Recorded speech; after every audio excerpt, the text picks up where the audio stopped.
सबों को जय मसीह की new creation in Christ channel में आप सबों का स्वागत है। और हम इस समय स्टडी कर रहे हैं द बुक ऑफ लूका रचित सुसमाचार, और हम उसके पहुंचे हैं 23वें अध्याय में। और यहाँ पे प्रभु यीशु मसीह के ट्रायल के विषय में बताया गया है। यीशु मसीह के पेशी के विषय में, हिंदी में वर्ड है पेशी, के विषय में बताया गया है। और क्रूसीफिक्शन के पहले यीशु मसीह को क्रूस पर चढ़ाने के पहले किस प्रकार से उनके ऊपर गलत आरोप लगाए गए, ये हम देखेंगे कि कैसे उनको किस किस चीज़ों से गुजरना पड़ा।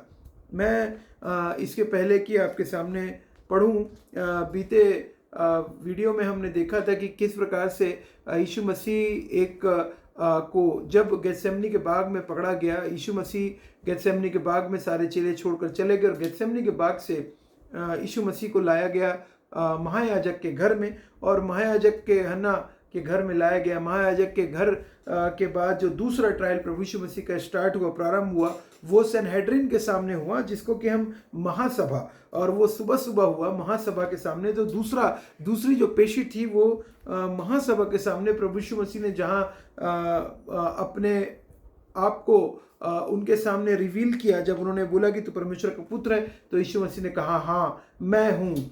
और उसके बाद हम देखते हैं कि जब ये सारी चीज़ें हो गई, उसके बाद तीसरा ट्रायल आज हम देखेंगे, और ये पाया जाता है 23वें अध्याय में, और ये मत्ती 27 में भी पाया जाता है, 1, 2, 11 से 14, मरकुस में भी पाया जाता है, और यूहन्ना में भी पाया जाता है। मैं आपके सामने पढ़ रहा हूँ 23वां। तब सारी सभा उठकर उसे पिलातुस के पास ले गई। और पिलातुस के बारे में, पिलातुस उस क्षेत्र का शासक था, रोमी शासक था पिलातुस, और उसी के पास अथॉरिटी थी और पावर था उस जुरिस्डिक्शन का। कौन से?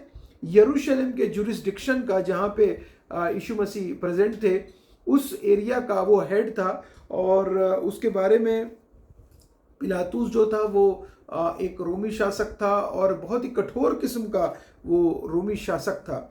और यहाँ पे बाइबल कह रही है उसी पिलातुस के, और वहाँ से जब यीशु मसीह को पहला महायाजक ने सनहेड्रिन जो कि महासभा को सौंप दिया, और महासभा ने, क्योंकि उनके पास डिसीजन नहीं था यीशु मसीह को क्रूसीफाइड करने का, या यीशु मसीह को मौत के घाट उतारने की पावर ना महायाजक को थी, ना सनहेड्रिन के पास थी, महासभा के पास भी नहीं थी। तो वो उसके पास लेकर आए जिसके पास ये पावर था। किसके पास? अर्थात पिलातुस के पास। और पिलातुस तब सारी सभा उठकर उसे पिलातुस के पास ले गई।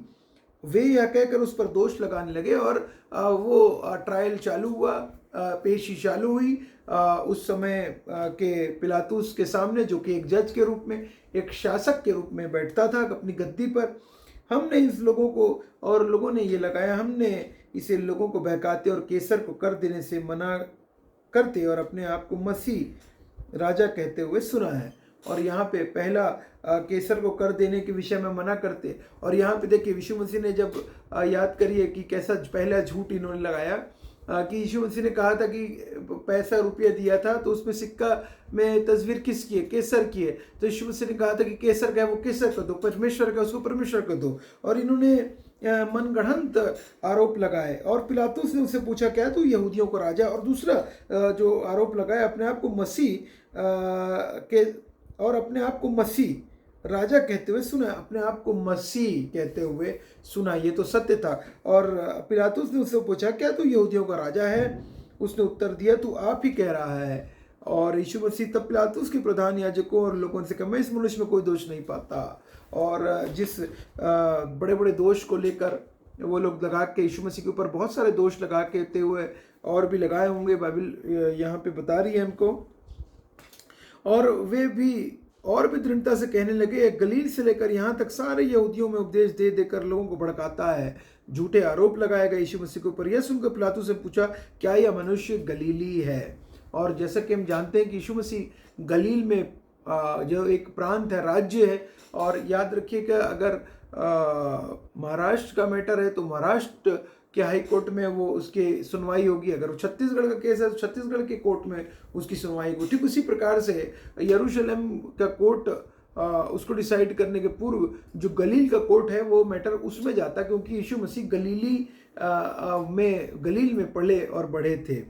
तो और गलील का जो पिलातुस है वो यरूशलेम और उस एरिया का जो था वो हेड था, लेकिन जो गलील का हेड था वो हेरोदेस था।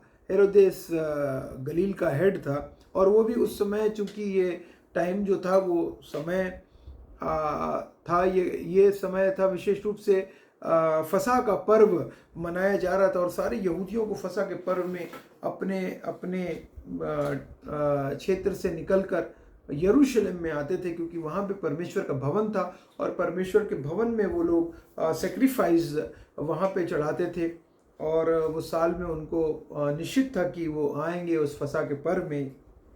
और यहाँ पे जो यहाँ पे हम देख रहे हैं कि पिलातुस यीशु मसीह को निर्दोष, पहले ही बार में निर्दोष घोषित कर रहे हैं। उन्होंने लगाया, लेकिन यीशु मसीह सचमुच में निर्दोष थे, क्योंकि उन्होंने कोई अपराध गुनाह पाप नहीं किया था, परंतु उनके ऊपर झूठे आरोप में उनको फंसाया गया, झूठे आरोप उनके ऊपर लगाए गए। और हेरोदेस, और यह जानकर कि वह हेरोदेस की रियासत का है, से हेरोदेस के पास भेज दिया, क्योंकि वह उन दिनों में वह भी यरूशलेम में था। यरूशलेम में था हेरोदेस भी, और हेरोदेस और पिलातुस दोनों की जमती नहीं थी आपस में, और ये दोनों एक दूसरे के लगभग दुश्मन के समान थे तो रोमी शासक ही, रोमी अधिकारी ही थे, दोनों के दोनों हेड्स थे, बट ये दोनों की आपस में बनती नहीं थी। और 8वां मैं पढ़ रहा हूँ, देखिए वहाँ से यीशु मसीह पहला गेतसेमनी के बाग से महायाजक से महासभा, और महासभा से पिलातुस के पास, और पिलातुस ने जब कुछ नहीं पाया यीशु मसीह में, किसी प्रकार का कोई दोष नहीं पाया, वो कह रहे हैं मैं इस मनुष्य में कोई दोष नहीं पाता, तब यीशु मसीह को हेरोदेस के पास भेज दिया गया। और सोचिए वही पलटन, वही पब्लिक यीशु मसीह को रात के समय में फसह के पर्व के बाद यीशु मसीह को पकड़ा गया था रात के टाइम पे, और रात के समय से सोचिए अभी ये सुबह निकल चुकी है, सुबह का ये मैटर है, और सुबह सवेरे ही यीशु मसीह का ट्रायल हो रहा है। और सोच के देखिए कितनी वेदना और कितने दुख में यहाँ से वहाँ यीशु मसीह को फुटबॉल के समान एक फुटबॉल के समान बनाया जा रहा है, एक टेनिस बॉल की तरह इधर से उधर फेंका जा रहा है, और उनको एक ऐसा ट्रीटमेंट किया जा रहा है जैसे घनघोर अपराधी, गुनाहगार हो, कोई डकैत चोर हो और कोई मर्डरर हो, उस प्रकार का व्यवहार यीशु मसीह के साथ किया जा रहा है। और यहाँ पे 8वें पद में पढ़ रहा हूँ, हेरोदेस यीशु को देखकर बहुत ही प्रसन्न हुआ, क्योंकि वह बहुत दिनों से उसको देखना चाहता था, इसलिए कि वह उसके विषय में सुना था। और यहाँ पे यीशु मसीह को जब हेरोदेस के सामने लाया गया, हेरोदेस उस समय का जो एरिया का हेड था, यीशु मसीह के एरिया का गलील का हेड था, और वो यीशु मसीह को देख के प्रसन्न तो हुआ। देखिए यीशु मसीह को देखकर प्रसन्न हुआ, क्योंकि वो बहुत दिनों से उसको देखना चाहता था, और यीशु मसीह को देखना चाहता था, लेकिन मिल नहीं पा रहा था, क्योंकि यीशु मसीह हो सकता है यीशु मसीह उससे नहीं मिलना चाहते हैं उस समय, और इसीलिए वो प्रसन्न हुआ यीशु मसीह को देखकर, अरे जिसको मैं मिलना चाह रहा हूँ वो खुद मेरे पास आ गया अब तो, और एक गुनहगार के रूप में मेरे सामने ट्रायल है। वो देख के प्रसन्न हुआ कि अरे ये तो मेरे से मिलना नहीं चाहता था, लेकिन आज ये मेरे सामने ही खड़ा हुआ है। और यीशु मसीह को बुलावा भी आया होगा, लेकिन यीशु मसीह उससे मिलने नहीं गए थे, क्योंकि यीशु मसीह परमेश्वर का कार्य करने के लिए रात और दिन अपने चेलों के साथ में वो व्यतीत करते थे, और समय ज़ाया पॉलिटिशियंस के पीछे और पावर के पीछे उन्होंने नहीं किया, क्योंकि वो तो सर्वशक्तिमान की सामर्थ्य और शक्ति वाले, खुद बेटे का रूप लेके पिता खुद इस पृथ्वी पर आए, उनका आगमन हुआ था, और वो सबसे बड़े पावर संसार के वही थे। और क्योंकि वह बहुत दिनों से देखना, इसलिए कि उसके विषय में सुना था और उससे कुछ चिन्ह देखने की आशा रखता था। यहाँ पे बहुत इंपॉर्टेंट, हेरोदेस चिन्ह और चमत्कार को देखना चाहता था, अपनी आंखों से सुना था उसने, बाइबल कह रही है उसने विषय में सुना था। यीशु मसीह के बारे में बहुत सारे लोग सुनते हैं, और बहुत सारे लोग सुनकर कुछ चिन्ह देखना चाहते हैं, कुछ चमत्कार देखना चाहते हैं, कोई यीशु मसीह कोई जादूगर नहीं है। यहाँ पे वो सोच रहा था कोई यीशु मसीह कोई ट्रिक्स से दिखाएंगे उसको, कोई चमत्कार दिखाएंगे उसको, वो ये आशा रख रहा था यहाँ पे देखिए। और ऐसे बहुत सारे लोग हैं जो चंगाई प्राप्त करने के लिए बस यीशु मसीह के पास आते हैं और चंगाई होने के बाद यीशु मसीह को भूल जाते हैं। चंगे होने के बाद वो चले जाते हैं और उनका उद्धार भी नहीं हुआ होता है। केवल वो लोग एक बार चंगाई प्राप्त करने के लिए, चिन्ह और चमत्कार देखने के लिए यीशु मसीह के चिन्ह और चमत्कार के पीछे मत भागिए, चिन्ह और चमत्कार के पीछे मत जाइए। चिन्ह और चमत्कार तो यीशु मसीह ऐसे ही करते हैं आपके जीवन में, मेरे जीवन में, सारे लोगों के लाइफ में जो विश्वास के साथ उसके पास आते हैं, उनके लिए जो प्रार्थना की जाती है उसको यीशु मसीह परमेश्वर सुनते हैं। लेकिन यहाँ पे जो मोटिव यीशु मसीह के पास आने का आपका क्या मोटिव है? उसका तो मोटिव था, यहाँ पे हेरोदेस का तो मोटिव बहुत ही क्लियर मोटिव दिख रहा है कि वो यीशु मसीह के चिन्ह देखने की आशा रखता था। चिन्ह चमत्कार देखने की आशा बस मत रखिए, नहीं तो आप फेल हो जाएंगे। यीशु मसीह के पास आइए, उसको अपना लाइफ दे दीजिए, उसको अपना उद्धारकर्ता मान लीजिए, तो चिन्ह चमत्कार आपके जीवन में ऐसे ही होने लगेंगे। प्रभु यीशु मसीह के नाम से आपके लाइफ में आपको चंगाई मिलना प्रारंभ हो जाएगा। आपको ब्लेसिंग्स प्रभु यीशु मसीह के, अब्राहम की आशीषें विश्वास के द्वारा आपके जीवन में आना प्रारंभ हो जाएगा। आपके जीवन में परमेश्वर सामर्थ्य और बल और शक्ति आपके जीवन में पवित्र आत्मा की शक्ति कार्य करना प्रारंभ कर देगी। जब हम प्रभु यीशु मसीह को अपना जीवन दे देंगे, वो हमें बदले में जब हम दे देंगे, उसने ऑलरेडी अपने बदले में हमारे लिए अपने प्राण दे चुके हैं और बदले में हमें पवित्र आत्मा एश्योरेंस जो गारंटी दी थी वो बदले में हमें मिल जाता है। बदले में हमें मिल जाता है विश्वास रखने के द्वारा अनंत काल का जीवन, स्वर्ग का राज्य। वहाँ पे हमको एश्योरेंस, नए यरूशलेम बाइबल बोलती है, नए यरूशलेम में प्रवेश की एंट्री हमें मिल जाती बदले में प्रभु यीशु मसीह के मारे जाने, गाड़े जाने और जी उठने के द्वारा हमें मिल जाती है। लेकिन ये तो खोज रहा था, ये हेरोदेस खोज रहा था चिन्ह चमत्कार, मनुष्य के रूप में, जादूगर के रूप में मत देखिए प्रभु यीशु मसीह को। प्रभु यीशु मसीह को अपना उद्धारकर्ता के रूप में देखिए। ये तो जादूगर की नहीं देख रहा था, लेकिन हमें प्रभु यीशु मसीह को ये एक ट्रिक्स करने वाला, रोल प्ले करने वाले के रूप में देख रहा था। आप किस रूप में देखते हैं प्रभु यीशु मसीह को, दैट इज इंपॉर्टेंट। और यहाँ पे वह उससे बहुत सी बातें पूछता रहा पर उसने कुछ भी उत्तर ना दिया। यीशु मसीह ने वहाँ पे उसके क्वेश्चन का कोई आंसर नहीं दिया, क्योंकि वो सारे के सारे क्वेश्चंस भी गलत थे और इसीलिए यीशु मसीह ने मुनासिब नहीं समझा कि मैं उसका आंसर करूं। और प्रधान याजकों और शास्त्री खड़े हुए तन मन से उस पर दोष लगाते रहे। तन मन से, कैन वी इमेजिन दैट? यहाँ पे हेरोदेस के सामने वो लोग आरोप यीशु मसीह के ऊपर लगा रहे हैं तन मन से। सोच के देखिए, पूरी शक्ति के साथ पूरी अपनी एनर्जी को झोंक दी है नेगेटिव काम करने के लिए, यीशु मसीह क्रूस पे चढ़वाने के लिए। आप अपनी एनर्जी मत लगाइए, आप अपनी एनर्जी नेगेटिव कार्यों में मत लगाइए, आप अपनी एनर्जी प्रभु यीशु मसीह को फिर से क्रूस पर चढ़ाने के लिए नहीं लगाइए। जब हम आपस में लड़ाई झगड़े करते हैं, हम अपनी एनर्जी को ज़ाया करते हैं एक दूसरे विश्वासी के ऊपर आरोप लगाने में, और उस पर ज़ाया मत करिए, लेकिन पूरी तरीके से प्रभु यीशु मसीह की ओर देखें और अपनी एनर्जी परमेश्वर का कार्य करने के लिए लगाएं। अपनी एनर्जी हम अपना तन मन और धन अपना लगाएं प्रभु यीशु मसीह के कार्यों के लिए। प्रभु यीशु मसीह के मारे जाने, गाड़े जाने और जी उठने के द्वारा हमारा उद्धार हुआ है। अनुग्रह के द्वारा, विश्वास से हमारा उद्धार हुआ। बाइबल कह रही है, तब हेरोदेस ने अपने सिपाहियों के साथ उसका अपमान करके ठट्ठों में उड़ाया और भड़कीला वस्त्र पहनाकर उसे पिलातुस के पास लौटा दिया।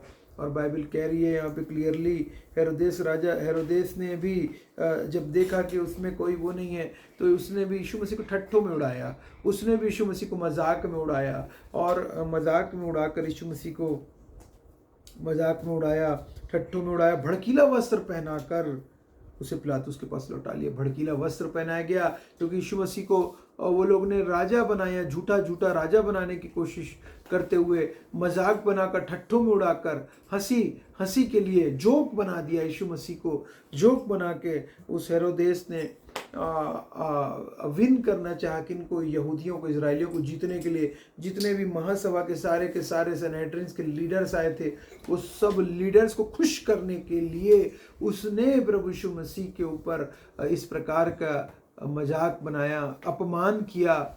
यीशु मसीह को अपमानित किया हेरोदेस ने।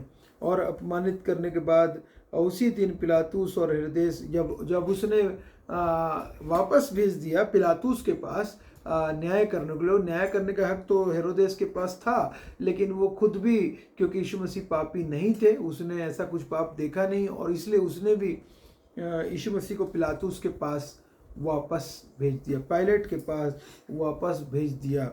और वे जबकि एक दूसरे के बैरी थे, यहाँ पे बाइबल कह रही है 12वां में, उसी दिन पिलातुस और हेरोदेस मित्र हो गए। इसके पहले वे एक दूसरे के बैरी थे। और जैसे एक कहावत है, हिंदी कहावत, चोर चोर मौसेरे भाई, एक हिंदी कहावत है। और उसी प्रकार से जब दो आपस में लड़ने वाले यीशु मसीह के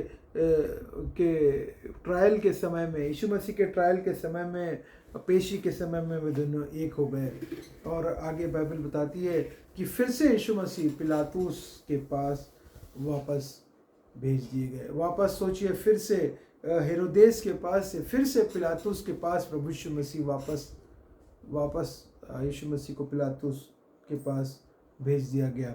और आगे 13वां में कहता है, पिलातुस ने प्रधान याजकों और सरदारों और लोगों को बुलाकर उनसे कहा, तुम इस मनुष्य को लोगों का बहकाने वाला ठहरा कर मेरे पास लाए हो, और देखो मैंने तुम्हारे सामने उसकी जांच की, पर जिन बातों पर तुम उन पर दोष लगाते हो उन बातों के विषय मैंने उस पर कुछ भी दोष नहीं पाया है। जांचा, यहाँ पे देखिए, जांचे जाते हैं, तथ्य जांचे जाते हैं। हाई कोर्ट, सुप्रीम कोर्ट में कोई भी फैसले एक वन साइडेड नहीं लिए जाते, कोई भी फैसले एक तरफा नहीं लिए जाते। दोनों पक्षों की दलीलें सुनी जाती है, दोनों पक्षों के गवाह सुने जाते हैं, तथ्यों को जांचा जाता है, परखा जाता है कि सही है कि नहीं। अगर कोई बैंक स्टेटमेंट निकाल के दिया तो बैंक से कंफर्म किया जाता है कि स्टेटमेंट क्या आपके बैंक से निकल कर सुप्रीम कोर्ट में आया है कि नहीं। अगर कोई पुलिस स्टेशन से खबर आती तो पुलिस स्टेशन के जो मैनेजर होते हैं, जो पुलिस अधिकारी होते हैं, उनके साइन को उनको भी बुलाया जाता है कि ये साइन आपका किया हुआ है कि नहीं। बार बार चीज़ों को परखा जाता है, बार बार चीज़ों को जांचा जाता है। कोई भी कोर्ट बिना जांचे बिना परखे कोई भी डिसीजन नहीं देता। यहाँ पे भी ये कोर्ट जो है, इसने जांचा, बाइबल कह रही है तुम्हारे सामने उसकी जांच की, पर जिन बातों में तुम उन पर दोष लगाते हो उनमें बातों के विषय में मैंने उसमें कुछ भी दोष नहीं पाया है। बाइबल कह रही है क्लियरली, पिलाट बोल रहा है कोई भी दोष यीशु मसीह में मैंने नहीं पाया है। ये बाइबल बोल रही है, गवाही दे रही है, वही उसकी बात को भी रख रही है। बाइबल दोनों तरफ की बात सत्य सत्य बता रही है, और बाइबल सत्य बता रही है। ये बात को दोष नहीं पाया है। यीशु मसीह को के ऊपर दोष लगाया गया था, झूठा दोष लगाया गया सनहेड्रिन के द्वारा, महासभा के द्वारा, महायाजक के द्वारा झूठा दोष लगाया गया, सदूसीस के द्वारा झूठा दोष लगाया गया, फरीसीस के द्वारा, ताकि प्रभु यीशु मसीह को मार डाला जाए। और दोष ना हेरोदेस, और आगे देखिए क्या कह रहे, स्टेटमेंट है ये जज उस समय का पिलातुस, और ये हेरोदेस भी ने भी जज देखिए ना, उसमें कुछ भी दोष नहीं पाया है, ना हेरोदेस ने, क्योंकि उसने उसे हमारे पास लौटा दिया है। और यहाँ पे बहुत ही क्लियर है, हेरोदेस ने भी ये कह रहा है, यहाँ पे बोल रहा है, पिलातुस कह रहा है कि हेरोदेस ने भी उसमें कोई दोष नहीं पाया है, मैंने भी नहीं पाया, हेरोदेस ने इसीलिए लौटा दिया। अगर ऐसा होता तो हेरोदेस उसे क्रूस पर चढ़वा देता, लेकिन हेरोदेस ने भी देखा इसमें कुछ पाप नहीं, उसने बस भेज दिया मेरे पास वापस, कह रहा है हेरोदेस ने, क्योंकि उसने उसे हमारे पास लौटा दिया है। और देखो उससे ऐसा कुछ नहीं हुआ कि वह मृत्यु दंड के योग्य ठहरा जाए। और यहाँ पे बाइबल कह रही है ऐसा कुछ भी नहीं था कि यीशु मसीह मृत्यु दंड के योग्य नहीं थे, मृत्यु दंड के योग्य नहीं ठहराया जा सकता था। ये पूरी झूठी स्टोरी रचकर यीशु मसीह को पकड़वाया जाना था, और अपने ही लोगों के द्वारा, अपनी ही जाति के द्वारा, यहूदी जाति के द्वारा ही, अपने ही लोगों के द्वारा यीशु मसीह को क्रूस पर चढ़ाया गया, अपने ही लोगों के द्वारा यीशु मसीह मारे गए, अपने ही लोगों के द्वारा गाड़े गए, अपने ही लोगों के द्वारा मारे और गाड़े गए। और इसलिए मैं उसे पिटवा कर छोड़ देता हूँ। बाइबल कह रही है, यहाँ पे बोल रहा है पिलातुस कि मैं उसे पकड़वा कर छोड़ देता हूँ, इसलिए कि मैं उसे पिटवा कर छोड़ देता हूँ। पिलातुस पर के समय उनके लिए एक बंदी को छोड़ने पर बचता, और यहाँ पे वो छोड़ना चाहता था यीशु मसीह को, वो उसी समय छोड़ना चाहता, दोष नहीं पाया।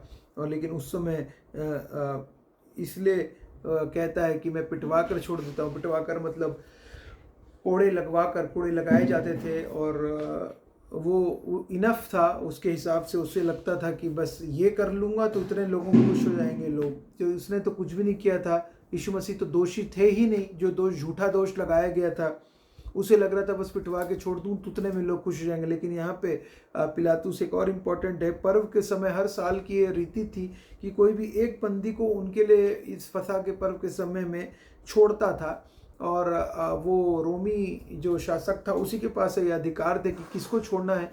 और जो रिकमेंडेशन आता था उस यहूदियों की तरफ से, तो वो रिकमेंडेशन को वो एक व्यक्ति को छोड़ दिया जाता था फसह के पर्व के उपलक्ष्य में।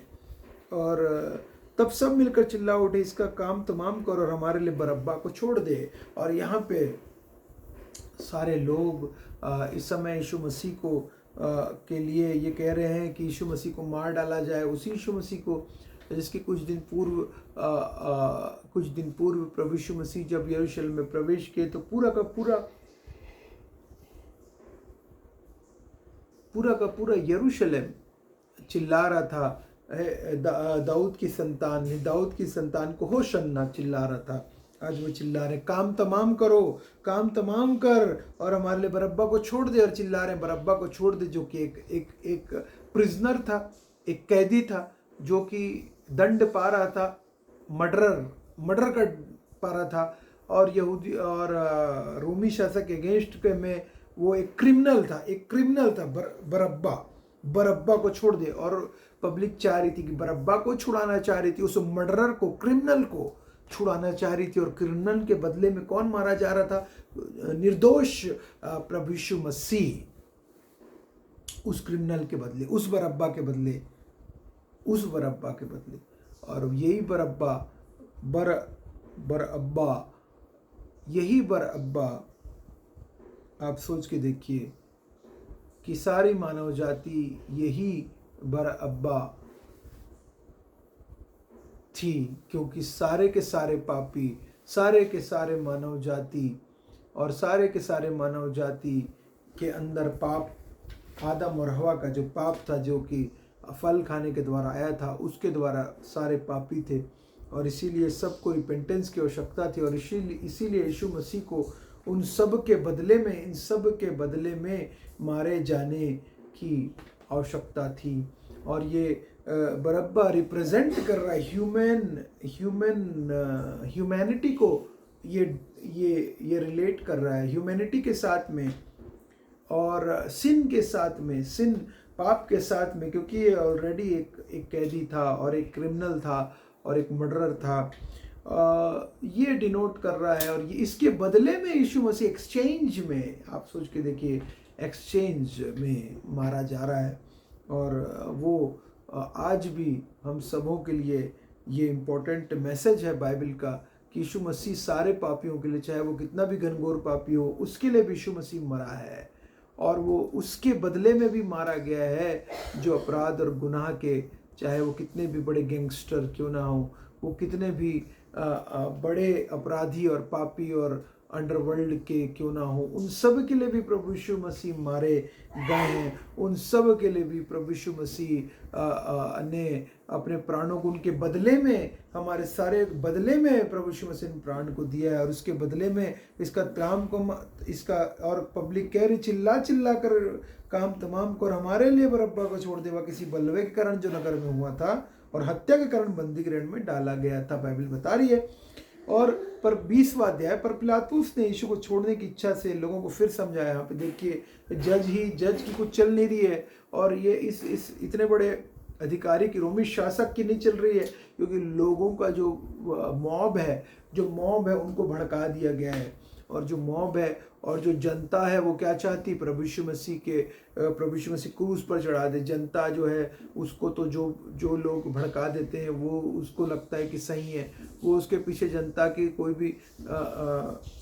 भी चीज़ें हो सकता है। कई बार जनता भी गलत हो सकती है और जनता को भी भड़काया जा सकता है। और यहाँ पे भी जनता गलत है, यहाँ पे भी वो लोग गलत तरीके सोच रहे हैं, परंतु उन्हें चिल्ला कर करा, उसे क्रूस पर चढ़ा, क्रूस पर चढ़ा। और उन्हें समझाया, पिलातुस ने समझाया, लेकिन उसके बाद भी समझने के लिए तैयार नहीं। कह रहे क्रूस पर चढ़ा, क्रूस पर चढ़ा। रिवोल्ट करने वाले, वो रिवोल्ट करने जा रहे हैं। रिवोल्ट क्यों करने चाह रहे हैं? क्योंकि प्रभु यीशु मसीह को उनको क्रूस पर चढ़ाना है। उसने तीसरी बार उनसे कहा, क्यों? उसने कौन सी बुराई की है? मैंने उसमें मृत्यु के दंड के योग्य कोई बात नहीं पाई, इसलिए मैं उसे पिटवा कर छोड़ देता हूँ।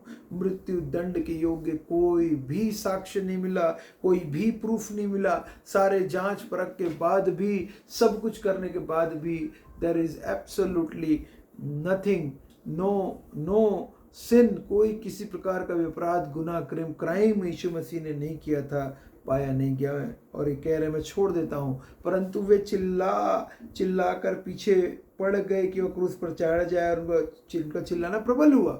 और यहाँ पे कह रहे हैं, उन्होंने जब चिल्लाना चालू किया, उन्होंने अपने लॉ एंड ऑर्डर को हाथ में लेना प्रारंभ किया। याद रखिएगा कि अगर हो सकता है कि वहाँ पे पिलातुस डर गया, पिलातुस घबरा गया कि कहीं रिवोल्ट ना हो जाए, कहीं इज़राइल में रिवोल्ट हो जाएगा तो मेरा जो हेड है, केसर जो हेड है, वो मुझे ही नौकरी से निकाल देगा, मैं ही जेल में अंदर हो जाऊंगा इनके कारण। तो वो घबरा गया, वो डर गया, और बार बार दंड के योग्य कोई पाप ना पाने पर भी उसने अंततः जब प्रबल हुआ, जब चिल्लाना, जो नेगेटिविटी, जो गलत तरीके से, तब अतः पिलातुस ने आज्ञा दी कि उसकी विनती के अनुसार किया। पिलातुस ने विनती करी कि उनके विनती के अनुसार किया जाए। उसने उस मनुष्य को जो बलवे और हत्या करना बंदी के रूप में डाला गया, और जिसे वे मांगते छोड़ दिया, और यीशु को उसकी इच्छा के अनुसार सौंप दिया। और बाइबल बताती है यहाँ पे, अगर मृत्युदंड के लिए मैंने उसमें किसी प्रकार का भी कोई भी, बाइबल कह रही है, अगर आप मृत्युदंड की आज्ञा के लिए मरकुस में भी देखेंगे और आप मत्ती में भी देखेंगे, तो बहुत ही क्लियरली है कि वो नहीं चाहता था कि यीशु मसीह क्रूस पर चढ़ाया जाए। और यीशु मसीह को किसी प्रकार से भी पिलातुस, यहाँ पे मत्ती में भी कह रहा है 23 में, मत्ती 27 के 23 में, परंतु वह क्रूस पर चढ़ाया जाए। जब पिलातुस देखा कुछ बन नहीं पड़ता था, परंतु इसके विपरीत हुल्लड़ बढ़ता जाता है, तो उसने अपना, देखिए क्या किया पिलातुस ने, पानी लेकर भीड़ के सामने अपने हाथ धोकर कहा, मैं इस धर्मी के लहू से निर्दोष हूँ, तुम ही जानो। और यहाँ पे मत्ती 27 के 26 में कह रहा है, मैं इस धर्मी के लहू से निर्दोष हूँ, तुम ही जानो। और तब जब उसने ये बोला, हाथ धो के दिखाया सबके सामने कि मैं निर्दोष हूँ, मैं इसे नहीं, तुम जानो, तुम्हारा काम जाने, मैं तो इसमें कोई दोष नहीं पाता, मैं इसे मृत्यु दंड की सजा नहीं दे रहा हूँ। बाइबल बता रही है, मत्ती 27 के 25 में, हमने 24 को पढ़ा, मैं इस धर्मी के लहू से निर्दोष हूँ, तुम ही जानो। सब लोगों ने उत्तर दिया, इसका लहू हम पर और हमारी संतान पर हो, हम पर और हमारी संतान पर हो इसका लहू। और यीशु मसीह के लहू के ऊपर दोष जो लगाने वाले हैं वो अपने ऊपर, और बाइबल कह रही है हम पर, हमारी संतानों पर और अपनी संतानों के ऊपर भी कर्ज को ले रहे हैं। ये लोग अपने ऊपर कर्ज को ले रहे हैं, इन्होंने अपने ऊपर कर्ज लिया।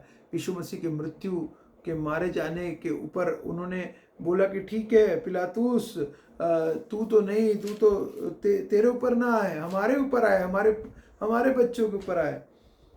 पर और यहाँ पे देखिए कि सारे कर्ज को यीशु मसीह ने तोड़ा, मारे जाने, गाड़े जाने और जीतने के द्वारा, लेकिन इन्होंने अपने ऊपर, खुद के ऊपर कर्ज लिया। इस पर उसने बरअब्बा को उनके लिए छोड़ दिया और यीशु को कोड़े लगवाकर सौंप दिया, क्रूस पर चढ़ाया जाए। और यीशु मसीह को क्रूस पर चढ़ाने के लिए वो लोग वहाँ से लेकर आगे बढ़े। और हम अगले वीडियो में देखेंगे कैसे यीशु मसीह को क्रूस पर चढ़ाया जाने के पूर्व क्या क्या घटनाएं हुई। आइए प्रार्थना करें। हे मेरे सर्वशक्तिमान दयालु सामर्थी प्रेमी अनुग्रहकारी प्रभु जी, धन्यवाद देते हैं आज के दिन के लिए। होने दे प्रभु जी वचन हमारे हृदयों में कार्य कर सके, होने दे प्रभु जी वचन प्रभु जी हमसे जो सीखे हैं प्रभु जी वो हमारे हृदय विचारों में काम आ सके, और हम प्रभु जी अपने जीवनों को प्रभु जी आपके हाथों में सौंप सकें। प्रभु जी आपने हमारे लिए जो कष्ट उठाया, दुख सहा, आपने प्रभु जी हमारे लिए क्रूस की मृत्यु को सही प्रभु जी। हाँ प्रभु जी धन्यवाद हो, क्योंकि आपके मारे जाने, गाड़े जाने, जीवने के द्वारा नया जीवन, अनंत जीवन हम पाए हैं। जितने भी हमारे प्रियजन सुन रहे हैं उन सबों को प्रभु जी आशीष दें। आपके पवित्र मीठे नाम से मांगता हूँ, आमीन।